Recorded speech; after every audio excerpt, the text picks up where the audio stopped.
Hello दोस्तों, कैसे हैं आप सब लोग। उम्मीद करता हूं काफी अच्छे होंगे। कल है तारीख 21 नवंबर और कल की तारीख में इरेडा का जो आईपीओ है वो ओपन होने वाला है। तो इसका लेटेस्ट ग्रे मार्केट का प्रीमियम क्या चल रहा है और इस आईपीओ में अप्लाई करना चाहिए या नहीं करना चाहिए उसके बारे में जानेंगे। उसके अलावा बाकी सारे जो आईपीओज है उनकी डिटेल्स लेंगे और उसके अलावा उनका लेटेस्ट ग्रे मार्केट का प्रीमियम देखेंगे और सारे आईपीओज की रैंकिंग भी जानेंगे। और उसके अलावा टाटा टेक्नोलॉजीज के शेयर होल्डर कैटेगरी को लेकर रोज कंफ्यूजन हो रहे हैं, तो वो कंफ्यूजन भी दूर करेंगे इस वीडियो के अंदर। वीडियो शुरू करने से पहले दोस्तों टेलीग्राम चैनल को जरूर ज्वाइन कीजिए, उसकी लिंक डिस्क्रिप्शन के अंदर है और व्हाट्सएप चैनल की भी लिंक डिस्क्रिप्शन के अंदर मिल जाएगी, ताकि छोटा मोटा अपडेट वहां पर आपको मिलता रहे। और फ्री में डीमेट अकाउंट वगैरह खुलवाना है, क्योंकि अब नए नए आईपीओज आ रहे हैं, आपके पास डीमेट अकाउंट नहीं है, बिल्कुल फ्री में डीमेट अकाउंट खुलवाने की भी लिंक आपको डिस्क्रिप्शन के अंदर मिल जाएगी। तो दोस्तों कल मतलब 21 नवंबर को इरेडा का आईपीओ ओपन होने वाला है। 21 से लेकर 23 नवंबर तक ये आईपीओ ओपन रहेगा और इसकी जो एंकर लिस्ट है उसका मैं वेट कर रहा था, पर अभी तक इसकी एंकर लिस्ट नहीं आई है। जब तक मैं क्या की वीडियो शूट कर रहा हूं, पर आज रात तक आ जाएगी। मतलब मैं कल आपके साथ ये सारी एंकर लिस्ट वगैरह उसके बारे में डिस्कशन कर लूंगा कि भाई एंकर लिस्ट कैसी आई है नहीं आई है। और कल की तारीख में हम इसका पहले दिन का सब्सक्रिप्शन भी देखेंगे। और अभी जो इसका लेटेस्ट ग्रे मार्केट का प्रीमियम जो चल रहा है 6 रुपए पर शेयर, 460 शेयर्स का ये लॉट है, तो 2760 रुपए हमें एक लॉट पर आज की तारीख में फायदा देखने को मिल रहा है। परसेंटेज वाइज करीब करीब 18% जैसा ग्रे मार्केट का प्रीमियम है। थोड़ा सा ग्रे मार्केट का प्रीमियम डाउन हुआ है क्योंकि बहुत सारे आईपीओज है। देखिए फंड इधर उधर होगा, फंड इधर भी जाएगा उधर भी जाएगा, कहां कहां लोग पैसा लगाएंगे। तो ऑब्वियसली सबके जो लिस्टिंग गेन्स पर, सबकी जीएमपी पर थोड़ा थोड़ा इफेक्ट तो हमें देखने को मिलेगा। और जिस आईपीओ की डिमांड सबसे ज्यादा रहेगी, मतलब जिसमें सबसे ज्यादा एंकर इन्वेस्टर्स हैं या बड़े क्यूआईबी इन्वेस्टर्स हैं वो इंटरेस्टेड रहेंगे, उसकी और ज्यादा डिमांड जाएगी। इसीलिए पहले दूसरे दिन का सब्सक्रिप्शन देखिए, आराम से अप्लाई करने का सोचिए, जल्दबाजी नहीं करनी है। बाकी ओवरऑल ये आईपीओ लॉन्ग टर्म और लिस्टिंग गेन्स के लिए दोनों के लिए ठीक नजर आ रहा है। और बाकी आप रिव्यू का वीडियो भी देख लीजिएगा। फिर दोस्तों 22 नवंबर को मतलब परसों चार आईपीओ एक साथ ओपन होने वाला है। जी हाँ दोस्तों, चार आईपीओ एक साथ। जब आईपीओ नहीं आते हैं तो नहीं आते हैं, एक भी नहीं आता है, आते हैं तो एक साथ दे देते हैं। मैंने आपको कहा कि भाई एक दो आईपीओ ठीक है, मतलब एक साथ बहुत सारे आईपीओ नहीं आने चाहिए। तो इसके अंदर मोस्ट अवेटेड आईपीओ 22 नवंबर को ओपन होने वाला है। टाटा टेक्नोलॉजीज का आईपीओ 350 रुपए पर शेयर उसका ग्रे मार्केट का प्रीमियम है। 30 शेयर्स का ये लॉट है। 10,500 रुपए हमें एक लॉट पर आज की तारीख में फायदा देखने को मिल रहा है। परसेंटेज वाइज 70 मतलब 70% जैसा ग्रे मार्केट का प्रीमियम है।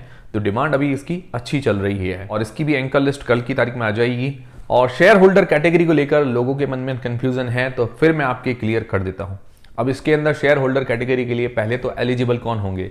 जिनके पास टाटा मोटर्स का शेयर मतलब डीमेट अकाउंट के अंदर डिलीवर हो रखा है। डीमेट अकाउंट के अंदर होना चाहिए पोर्टफोलियो के अंदर 13 नवंबर तक, जिसके डीमेट अकाउंट के अंदर वो शेयर था 13 नवंबर को था, तो मतलब उन्होंने 12 या 11 नवंबर को ले रखा है। लास्ट है, उससे पहले ले रखा है वो तो एलिजिबल है ही, पर 12 तक भी लास्ट ले लिया है, तो वो सभी लोग एलिजिबल हैं शेयर होल्डर कैटेगरी के लिए। टाटा मोटर्स का शेयर जिन लोगों ने ले रखा था 12 नवंबर तक, और जिन लोगों ने उसके बाद लिया है वो कोई भी शेयर होल्डर कैटेगरी के लिए एलिजिबल नहीं है। फिर दूसरी बात, अगर हम शेयर होल्डर कैटेगरी के लिए एलिजिबल है तो क्या हम 2 बार आईपीओ अप्लाई कर पाएंगे? जी हाँ दोस्तों, आप 2 बार आईपीओ अप्लाई कर पाओगे।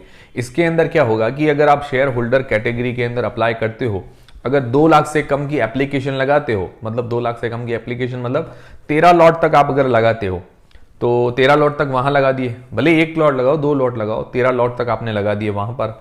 और फिर जो पैसा है अगले आप दूसरी कोई भी कैटेगरी जैसे रिटेल है, स्मॉल एचएनआई, बिग एचएनआई, जिसमें चाहे आप उसके अंदर अप्लाई कर सकते हो। और मान लो अगर शेयर होल्डर कैटेगरी के अंदर आप 2 लाख से ऊपर की लिमिट एक्सीड कर लेते हो, मतलब ज्यादा उससे ज्यादा अप्लाई कर लेते हो, वैसे इसकी लिमिट 2 लाख से कम के अंदर ही है, अगर आप ऊपर कर लेते हो फिर आप क्या है कि सिर्फ 1 लॉट रिटेल कैटेगरी के अंदर ही लगा पाओगे, फिर इस एचएनआई, स्मॉल एचएनआई के अंदर आप नहीं लगा पाओगे। और शेयर होल्डर कैटेगरी के अंदर जो अलॉटमेंट मिलेगा वो प्रोपोर्शनेट बेसिस पर मिलेगा। प्रोपोर्शनेट बेसिस पर मतलब अगर शेयर होल्डर कैटेगरी 10 गुना सब्सक्राइब हो गई और आपने 10 लॉट अप्लाई कर दिए तो आपको 1 लॉट मिलेगा, समझ गए? अगर 5 गुना शेयर होल्डर कैटेगरी सब्सक्राइब हो गई, आपने 10 लॉट अप्लाई कर दिए तो आपको 2 लॉट पक्का मिल जाएंगे। मतलब प्रोपोर्शनेट बेसिस पर इसका अलॉटमेंट हमें मिलेगा। और मान लो शेयर होल्डर कैटेगरी 14 गुना 15 गुना ज्यादा सब्सक्राइब हो गई, तब उस कंडीशन में क्या होगा? तब उस कंडीशन में कुछ लॉटरी बेसिस पर मिलेगा, कुछ प्रोपोर्शनेट बेसिस पर मिलेगा। और बाकी जो लोग शेयर होल्डर कैटेगरी के अंदर मतलब मान लो 5 गुना सब्सक्राइब होती है, फिर वो 4 लॉट अप्लाई करते हैं, तो उसका कोई मतलब नहीं है। अगर 5 गुना सब्सक्राइब होती है तो आपको 5 लॉट करने ही पड़ेंगे। अगर आप शेयर होल्डर कैटेगरी के अंदर 1 लॉट अप्लाई करते हो और शेयर होल्डर कैटेगरी 5 गुना सब्सक्राइब होती है तो आपके आईपीओ अलॉट नहीं होगा। तो आप प्रोपोर्शनेट बेसिस का ध्यान में रखिएगा, उसके बाद शेयर होल्डर कैटेगरी के अंदर अप्लाई करने का सोचिएगा। और अगर आपके पास इतने ज़्यादा पैसे नहीं हैं तो आप नॉर्मल रिटेल कैटेगरी के अंदर अप्लाई कर दीजिए, लॉटरी सिस्टम के अनुसार आपको अलॉटमेंट मिल जाएगा। तो जिनके पास पैसे कम हैं तो वो रिटेल कैटेगरी या स्मॉल HNI कैटेगरी उनके अंदर ट्राई कीजिए, और जिनके पास पैसे हैं लगाने के लिए तो वो दोनों ही कैटेगरी के अंदर ट्राई कर सकते हैं। ठीक है, सारी चीज़ें क्लियर है। अब शेयर होल्डर कैटेगरी के अंदर क्या करना है, जो लोग भी शेयर होल्डर कैटेगरी के अंदर अप्लाई करें तो जैसे 13 लॉट तक वो वहां पर अप्लाई कर सकते हैं शेयर होल्डर कैटेगरी के अंदर। उसके बाद पीछे बचता है जो अलग कैटेगरी, रिटेल, स्मॉल HNI और HNI, और जिसमें चाहे उसमें आप अप्लाई कर सकते हो। ठीक है, सारी चीज़ें क्लियर है। क्लियर हुई है तो वीडियो को एक लाइक जरूर करें। और उसके अलावा टाटा मोटर्स DVR के अगर शेयर हैं तो वो भी शेयर होल्डर कैटेगरी के लिए एलिजिबल हैं। फिर दोस्तों 22 तारीख को एक और अपकमिंग IPO ओपन होने वाला है, गांधार ऑयल का IPO। इसके रिव्यू का वीडियो कल की तारीख में आपको मिल जाएगा। तो इसका ग्रे मार्केट का प्रीमियम 60 रुपए पर शेयर, 88 शेयर्स का लॉट है, 5280 रुपए हमें एक लॉट पर आज की तारीख में फायदा देखने को मिल रहा है। परसेंटेज वाइज करीब 35% का ग्रे मार्केट का प्रीमियम है। तो इसकी भी डिमांड अच्छी चल रही है, 20% के क्राइटेरिया से अच्छी डिमांड है। इसकी भी एंकल लिस्ट कल की तारीख में आएगी, मैं आपके साथ डिस्कस करूंगा। फिर दोस्तों 22 तारीख को एक और IPO ओपन होने वाला है, फ्लेयर राइटिंग का IPO। इसका ग्रे मार्केट का प्रीमियम 60 रुपए पर शेयर, 49 शेयर्स का ही लॉट है। तो 2940 रुपए हमें एक लॉट पर आज की तारीख में फायदा देखने को मिल रहा है। परसेंटेज वाइज करीब 20% जैसा ग्रे मार्केट का प्रीमियम है। तो इसकी भी डिमांड ठीक चल रही है। बाकी इसकी भी एंकल लिस्ट वगैरह आ जाने दीजिए, पहले दिन का सब्सक्रिप्शन देखिए, उसके बाद डिसीजन बनाइए, और रिव्यू का वीडियो आपको कल मिल जाएगा। फिर दोस्तों फेड बैंक फाइनेंशियल्स, जिसका ग्रे मार्केट का प्रीमियम 5 रुपए पर शेयर, 160 शेयर्स का ही लॉट है। तो 535 रुपए हमें एक लॉट पर आज की तारीख में फायदा देखने को मिल रहा है। परसेंटेज वाइज 3 से 4% जैसा ही ग्रे मार्केट का प्रीमियम है, बहुत कम डिमांड है इसकी। तो सबसे कम डिमांड फेड बैंक IPO की ही है। ओके, सारे IPO के ग्रे मार्केट के प्रीमियम और लेटेस्ट अपडेट के बारे में जानकारी। अब सबसे ज्यादा डिमांड किसकी है, रैंकिंग हम देख लेते हैं। बाकी मैं लॉन्ग टर्म और लिस्टिंग इस दोनों की रैंकिंग एक बार और अलग बताऊंगा।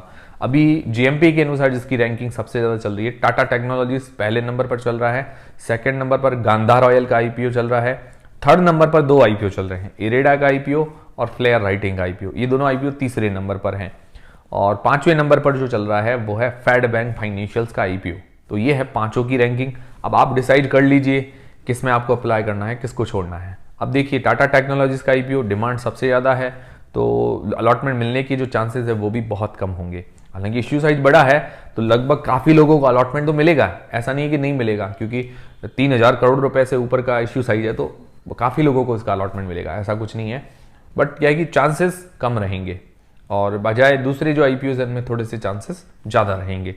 तो आप उस हिसाब से आप डिसीजन बनाइएगा। मैंने आपको सारी चीज़ें बता दी है, और मैं एक और वीडियो डालूंगा जिसके अंदर पूरी रैंकिंग बताऊंगा कि लॉन्ग टर्म के लिए लिस्टिंग एज के हिसाब से ओवरऑल हम रैंकिंग देखेंगे, तो उसके अंदर और ज़्यादा चीज़ें क्लियर हो पाएगी। तो ये थे सारे आज के अपडेट्स। उम्मीद करता हूँ हमारा वीडियो, हमारी जानकारी आपको काफ़ी पसंद आई होगी। पसंद आई तो वीडियो को लाइक जरूर करें, चैनल को सब्सक्राइब कर लें। मिलते हैं दोस्तों अगले वीडियो के अंदर। और दोस्तों कोई भी डिसीजन बनाएं अपनी रिस्क और अपना एनालिसिस लगा के ही बनाएं।